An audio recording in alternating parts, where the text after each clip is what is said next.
Hello, beautiful souls. We are talking about self love and self care in quarantine, beyond the quarantine, and in the new normal. And I wanted to talk again about people, about relationships, and about interactions because it's one of the big lessons you have learned during this whole COVID experience that we've been going through. We've realized that we needed each other and that we needed to feel connected, to feel that we belonged to a group and to a community, that we were not alone. That was a very big lesson because in our culture, we were not used to function like that. In the 20th century and the beginning of the 21st, people were told that they had to fight for everything, that life was hard, that success was something that you earned and you had to work hard, and it all depended on what you did. And as a woman, I was told that I had to fight twice as hard because it was a man's world. And when people start to work on themselves to become enlightened, or to call themselves enlightened, they also think that they have to do everything on their own because you are told you have this power to create and co-create, and that the universe will send help to you and messages and create opportunities, and that you just have to decide what you want to create in your life. But we tend to forget most of the time that the solutions, the messages, the help come through other people. And we don't like this idea. That might be one of the reasons why we tend to dismiss other people and what they tell us and what they offer, because we, as long as we feel insecure, as long as we are not perfectly grounded, and as long as we don't give ourselves all the attention, all the recognition, all the love, all the appreciation that we need and that we crave and we deserve,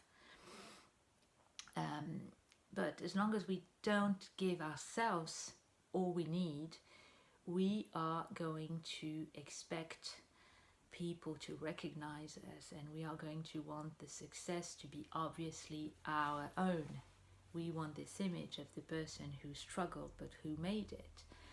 And once we are perfectly aligned, once we are perfectly self-reliant and able to take care of ourselves properly, we stop being so self-centered.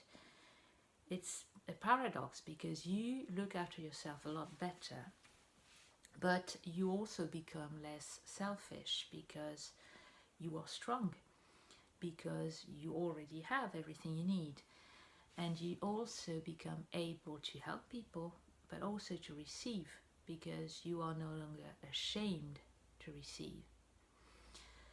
And so that's why self-care, that's one of the reasons why self-care and self-awareness are so important, because when you know who you are, when you know what you need, when you give it to yourself and you become stronger, more grounded, more aligned, you then become more generous, genuinely, because it's not a question of wanting to be seen as generous. It's something that you do because you love people and because you love to give without expecting anything in return. And you also become more receptive to the things that people genuinely offer to you, not what you thought you needed, but what you actually need and what you actually can use in order to grow, in order to evolve, in order to take you to the next step on your way, including the realization of your goals. Because the universe is not just going to send you lots of money out of the blue. You are going to create a business, maybe. You might be in the process of writing a book, creating a website, whatever it is you want to create. You need people around you to make it happen. You need followers, you need clients, you need technicians maybe, and these people are going to come at the right time, but not necessarily in the form that you would expect, or with the message that you would expect, or at the time you would expect. So you have to be open, you have to be receptive, you have to be grateful to when someone helps you. You have to remember to feel the pleasure, the gratitude, and you have to always be aware of what is going on around you. You can't keep wearing blinders. You have to be more open to everything all the time, and to people.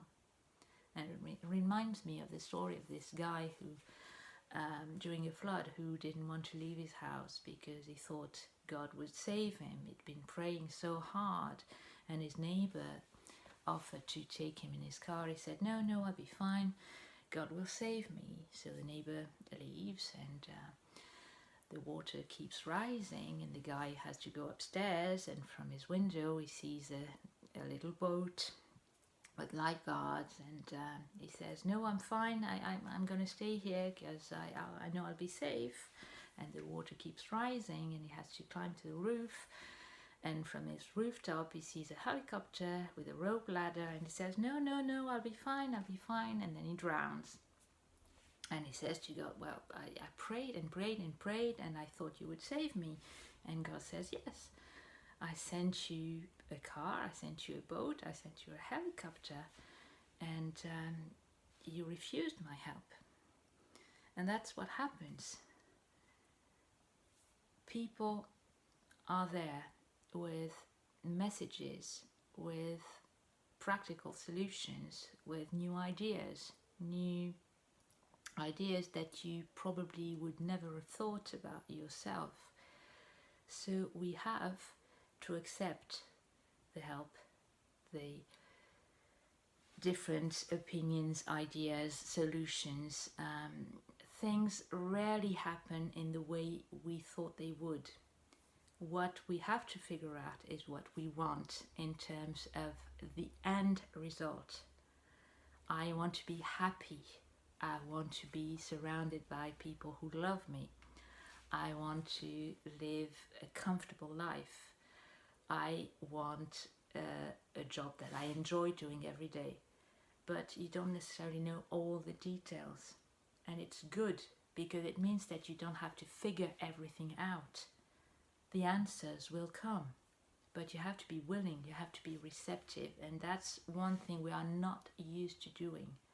Because we were told we had to fight, we had to think about everything all the time. And we were brought up this way. We were brought up to be in our heads all the time. And that is painful, because we tend to overthink all the time. We tend to second guess, we tend to panic, and everything that is painful is actually there most of the time. And it's also ineffective, because you can't figure everything out. You don't know everything. The world is huge and things are moving on, and solutions are created by other people that you have never heard of. But you have to be receptive, because you will receive them as soon as you are ready. So be open. Let the world surprise you. Let people surprise you. That is so wonderful. And things are going to be so much better than anything you could imagine. So you have to be open, and you have to be grateful, and it's so much fun when you don't know what to expect, but you know it's going to be good. So that's all for today, but stay tuned and take care and have fun.